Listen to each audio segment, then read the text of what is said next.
Hello students, Vande Mataram. Welcome to all of you in the session number 5 of chapter number 14 respiration in plants. Up to the previous session हम लोगों ने discuss किया था anaerobic respiration, फिर उसके अंदर glycolysis देखा था, देन आफ्टर आया था फर्मेंटेशन, अल्कोहलिक या तो lactic acid fermentation. Now onwards हमें डिस्कस करना है एरोबिक रेस्पिरेशन. सो सबसे पहले तो एक क्वेश्चन आपको पूछा होगा कि what then is process by which organism can carry out complete oxidation of glucose. क्योंकि अभी तक हमने वर्ड यूज किया था ग्लूकोज का कैसा ब्रेकडाउन, इनकम्प्लीट. सो इनकम्प्लीट के लिए तो चलो हमें समझ में आ गया, ग्लाइकोलिसिस करना है, उसके बाद फर्मेंटेशन, अल्कोहलिक हो या लैक्टिक एसिड हो.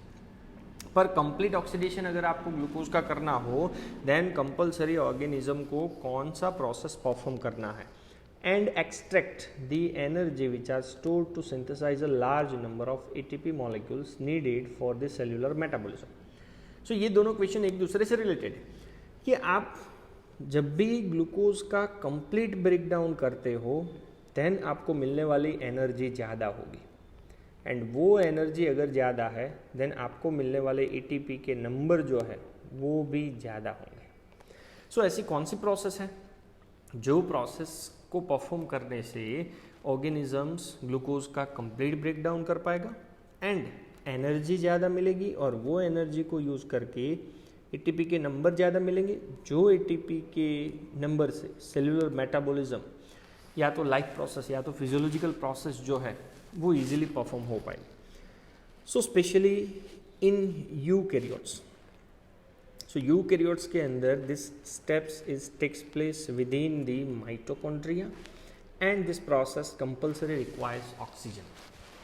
तो यूकैरियोट्स के अंदर ये स्टेप कौन से ऑर्गेनल्स के अंदर होगा, तो well developed organelles mitochondria, and उसके लिए कंपल्सरी किसकी ज़रूरत पड़ेगी, ऑक्सीजन की. सो वो प्रोसेस का नाम आपको पता है एरोबिक रेस्पिरेशन.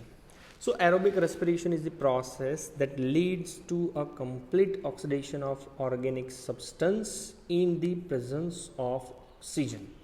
ऑर्गेनिक सब्सटेंस के लिए मोस्ट केसेस में आपको एग्जांपल किसका ले लेना है, ग्लूकोज का. सो ग्लूकोज का कंप्लीट ब्रेकडाउन होगा ऑक्सीजन की प्रेजेंस में, कंप्लीट ऑक्सीडेशन होगा ऑक्सीजन की प्रेजेंस में, then and then we get CO2, water and a large amount of energy present in the substrate. Substrate मतलब कौन, ग्लूकोज. सो एरोबिक रेस्पिरेशन मतलब ऐसा प्रोसेस है जिसमें ग्लूकोज या तो ऑर्गेनिक सब्सटेंस का कंप्लीट ऑक्सीडेशन होगा in the presence of oxygen, then हमें वाटर मिलेगा, लार्ज अमाउंट ऑफ एनर्जी जो सबस्ट्रेट के अंदर प्रेजेंट है वो मिलेगी, और तीसरा है वाटर. अब आपको मैंने प्रीवियस सेशन में बताया था कि एनारोबिक रेस्पिरेशन में कभी भी वाटर का मॉलिक्यूल नहीं मिलेगा जो हमें यहाँ पे मिला. तो उसके पीछे के दो रीज़न हैं कि एक तो ग्लूकोज का कंप्लीट ब्रेकडाउन हो रहा है और वो भी किसके प्रेजेंस में, in the presence of oxygen. So this type of respiration is most common in higher organisms. Higher organisms, well developed organisms हो, उनकी बॉडी के अंदर ही ये प्रोसेस कॉमनली देखा जाता है. So for aerobic respiration to takes place within the mitochondria. अब आपको मैंने पहले बताया कि भाई aerobic respiration no doubt mitochondria के अंदर होगा, बट ग्लाइकोलिसिस नाम का प्रोसेस भी तो हमें इसके अंदर भी परफॉर्म तो करना ही है. सो फाइनल प्रोडक्ट जो था ग्लाइकोलिसिस का, अब आपको मैंने बताया था ग्लाइकोलिसिस तो साइटोप्लाज्म में होगा, तो साइटोप्लाज्म के अंदर ग्लाइकोलिसिस का जो फाइनल प्रोडक्ट है पाइरूवेट, और we can say that pyruvic acid.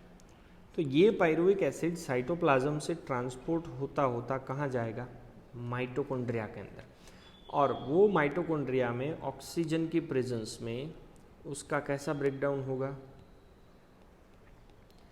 Complete breakdown, and तब जा कर के at the end of reaction CO2, water and many number of ATPs हम लोगों को मिलेंगे.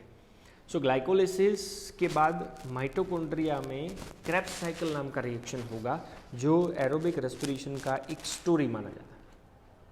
सो एरोबिक रेस्पिरेशन के अंदर का क्रूशियल इवेंट कौन सा होता है, important event, most important event कौन सा होगा. सो हमें करना क्या है, कंप्लीट ऑक्सीडेशन करना है पाइरुवेट का। एक पाइरुवेट के पास कितने कार्बन है? 3 carbon.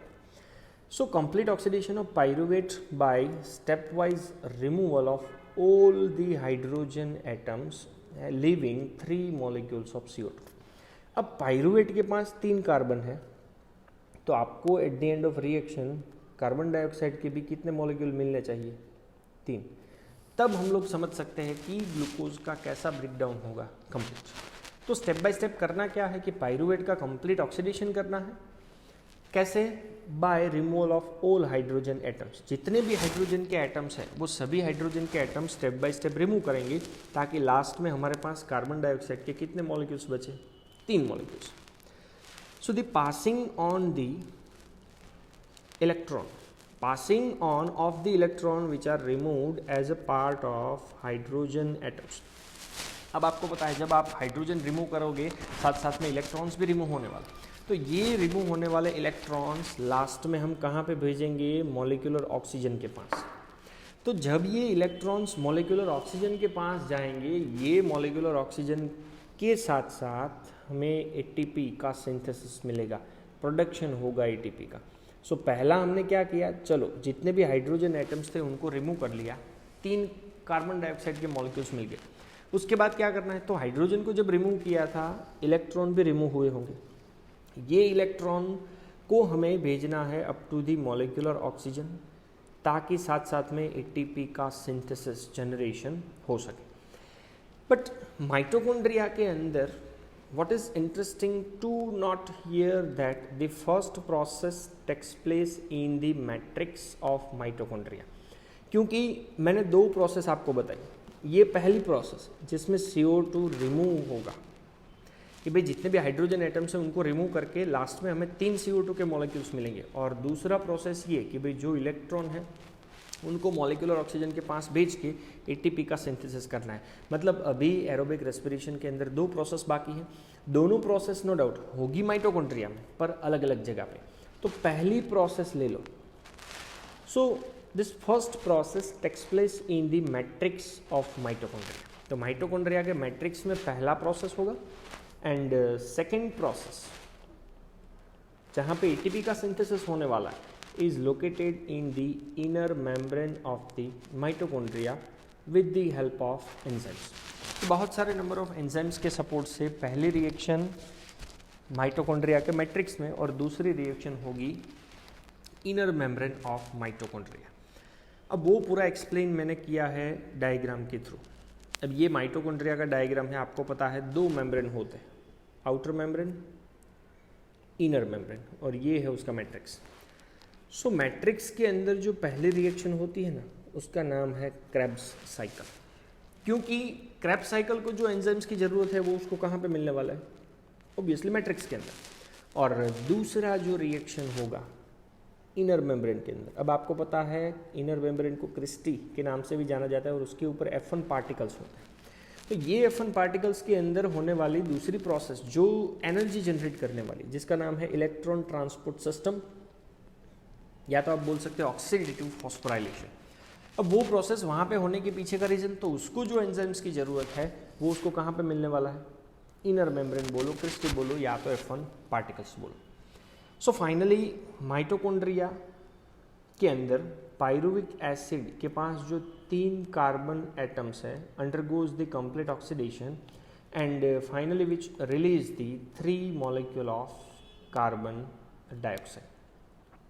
And during this process आपको मैंने पहले ही बताया था कि presence of oxygen is inevitable process without solution. इसका कोई सोल्यूशन नहीं है, अगर आप उसको ऑक्सीजन नहीं देते हो देन ये प्रोसेस परफॉर्म नहीं होगा। So the presence of oxygen is the inevitable during the entire process of Krebs cycle as well as oxidative phosphorylation. तो डायग्राम के अंदर जो मैंने दोनों रिएक्शंस आपको बताई, reaction A and reaction B, दोनों के अंदर ऑक्सीजन की अवेलेबिलिटी मोस्ट इंपॉर्टेंट कंसिडर की जाती है। ओके, नाउ मैंने एक डिफरेंस आप लोगों को दिया हुआ है कि एरोबिक और एनारोबिक रेस्पिरेशन के बीच का डिफरेंस क्या है।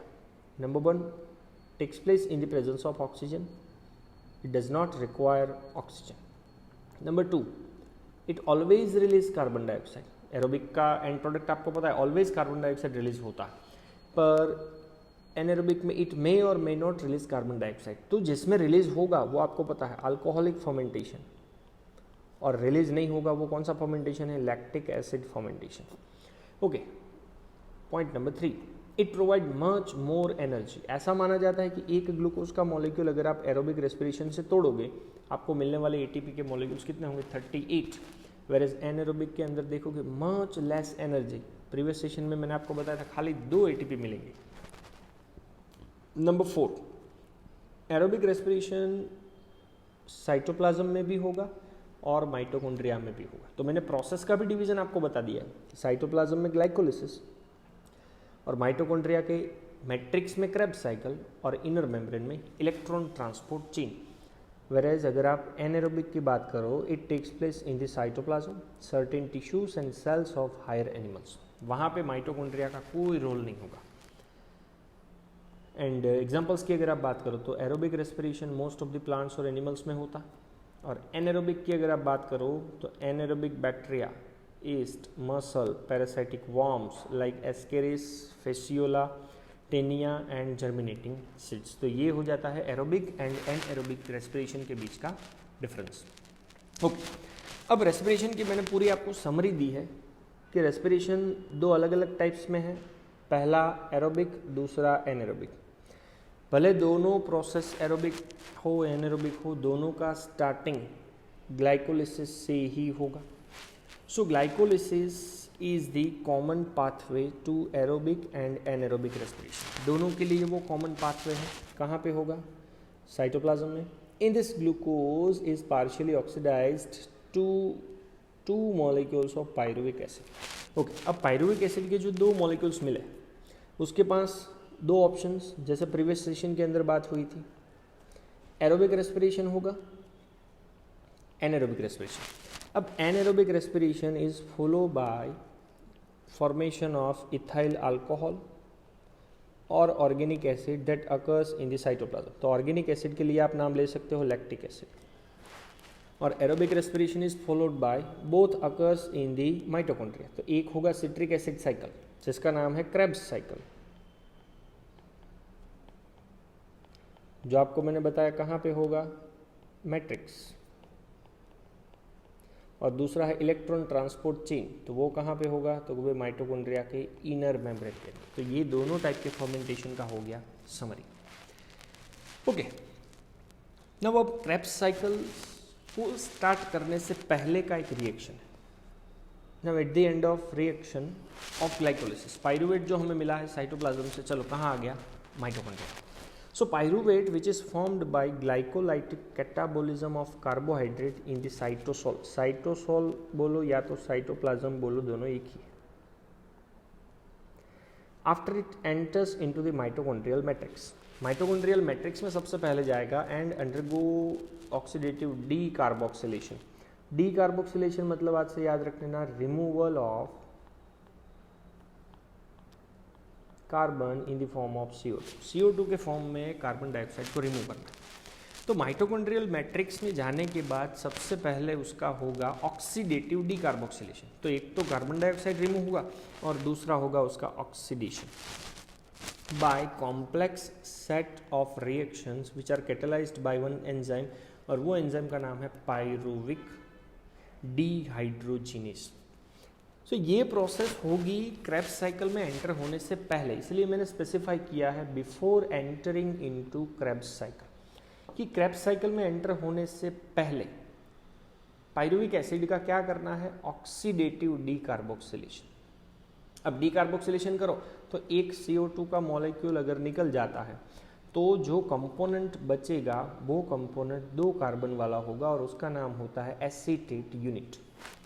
तो एक कार्बन डाइऑक्साइड आपने निकाल लिया, 2 कार्बन वाला एसीटेट यूनिट बचा, is form which is accept by cofactor A, जिसको आप CO.A के नाम से भी जान सकते हो, जो कोएंजाइम का काम करता है। तो एसीटेट यूनिट जो 2 कार्बन का था उसको कोफैक्टर ए के साथ आप जोड़ दो तो बनने वाले कंपोनेंट का नाम होगा एसिटाइल कोएंजाइम ए, जिसके पास कार्बन कितने होंगे, 2। और ये एसिटाइल कोएंजाइम है are ready to enter in Krebs cycle. तो क्रेब्स साइकिल के अंदर एंटर होने के लिए 2 कार्बन वाले कंपोनेंट का नाम है एसिटाइल कोएंजाइम ई। चलो ये तो बात हुई डी कार्बोक्सिलेशन की। साथ साथ में मैंने बताया था ऑक्सीडेशन भी होने वाला। तो ऑक्सीडेशन होगा, इसका मतलब है NAD। अब ऑक्सीडेशन मतलब हाइड्रोजन को रिमूव किया जाता है। तो रिमूव होने वाले हाइड्रोजन को कौन एक्सेप्ट करेगा? NAD, and we get a 1 molecule of NADH2। तो पूरी प्रोसेस की समरी मैंने आप लोगों को एक इक्वेशन के फॉर्म में दी है कि पायरुविक एसिड कितने कार्बन? 3 कार्बन। उसका डीकार्बोक्सिलेशन करो, CO2 रिमूव हो गया। 2 कार्बन वाला एसीटेट यूनिट बचा है, उसको कोएंजाइम ए के साथ जोड़ दो, बन गया एसिटाइल कोएंजाइम ए। कितने कार्बन? 2 कार्बन। साथ साथ में पायरुविक एसिड का ऑक्सीडेशन किया, मतलब उसमें से रिमूव होने वाले हाइड्रोजन किसको दे दिए? NAD प्लस को। क्या मिला? NADH plus H plus.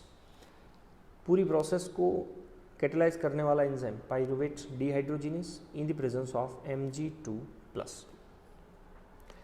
So reaction is catalyzed by the pyruvic dehydrogenase requires the participation of several coenzymes। बहुत सारे coenzymes की भी जरूरत पड़ती है including NAD plus and coenzyme E। So ये प्रोसेस के टाइम पे आपको 2 NADH के मॉलिक्यूल्स मिलेंगे। क्यों 2? क्योंकि मैंने रिएक्शन के अंदर तो खाली पायरुविक एसिड का एक ही मॉलिक्यूल बताया, पर एक्चुअल में होते कितने हैं? 2। तो ये पूरी प्रोसेस डबल बार हो। तो इसलिए आपको बता रहा हूँ कि एसिटाइल कोएंजाइम ए भी 2 होंगे, CO2 भी 2 होंगे और NADH2 भी 2 होंगे। So during this process 2 molecule of NADH are produced from metabolism of 2 molecule of pyruvic acid. जो 2 मॉलिक्यूल्स पायरुविक एसिड के कहाँ से मिले थे? From 1 glucose molecule during glycolysis.